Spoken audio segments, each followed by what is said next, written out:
Hello, and thank you for tuning into this week's episode of Bite-Sized Cybercrime. Remember last week when we talked about the University of Pennsylvania sending out a weird email after they got hacked?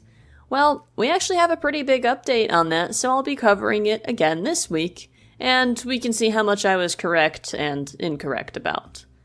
So, one thing I said I was unsure of is if there was any data breach that had actually occurred, as the email suggested there would be, though there was no evidence provided of one.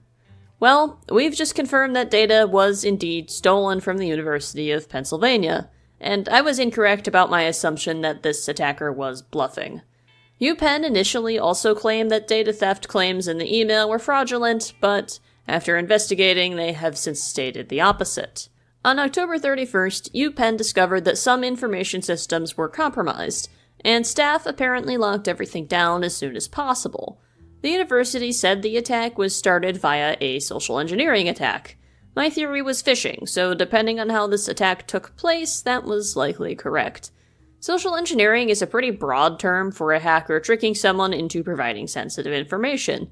Usually this is done via phishing, but phone calls and even real-life interactions can also happen.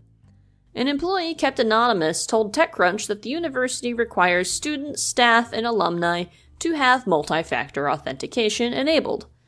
This is great, as multi-factor authentication would require hackers to gain access to a second authentication factor, which is really difficult. Your password is something you know, which is one type of authentication factor. Common other types of factors include something you are, which is a biometric scan of your face, your fingerprint, or your iris, or something you have, like a temporary one-time code sent to a device in your physical possession. So how did the hackers bypass this multi-factor authentication? Was it some advanced attack that exhausted people until they accepted a push notification?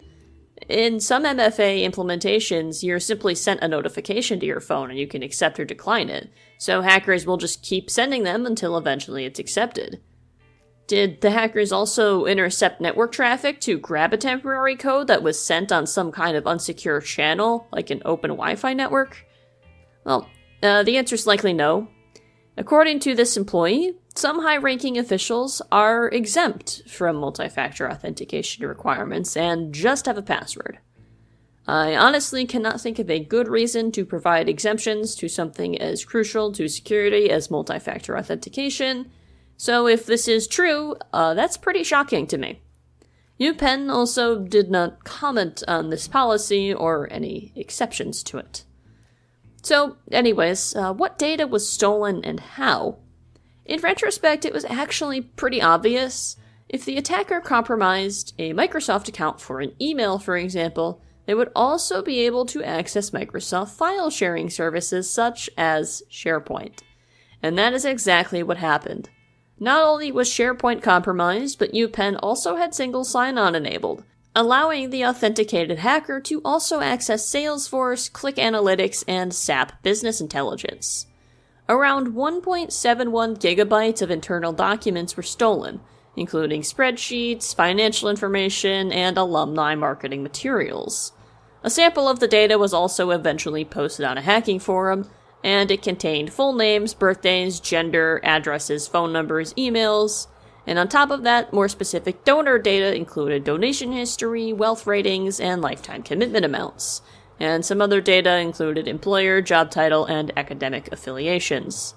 The attacker claimed in the post that they had no intent to currently leak the records, but that they may do so in a month or so.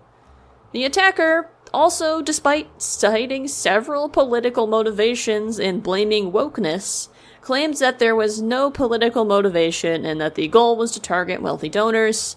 I'm gonna be honest, I do not believe this for a minute. Solely because, in that same post, the hacker continued to go on about dislinking DEI practices and affirmative action policies, which are both notably political topics. It's more likely that if the attacker was actually after wealthy donors, they would begin phishing the donors or selling that data quietly to other hackers, rather than going on several politically motivated rants about the woke. There was also no notable ransom attached to this case.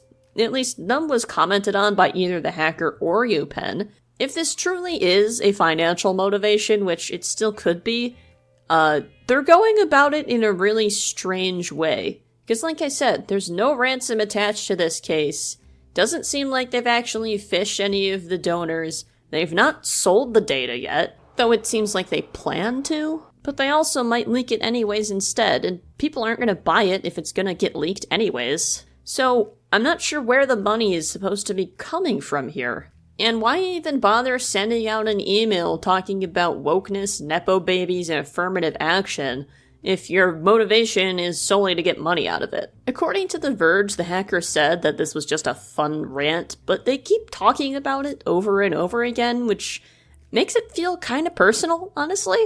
The information that was leaked is somewhat sensitive and kind of concerning, though it may not actually be enough to directly lead to something like identity theft, as there wasn't actually any bank account or payment details leaked, nor were any social security numbers or government-provided ID documents involved.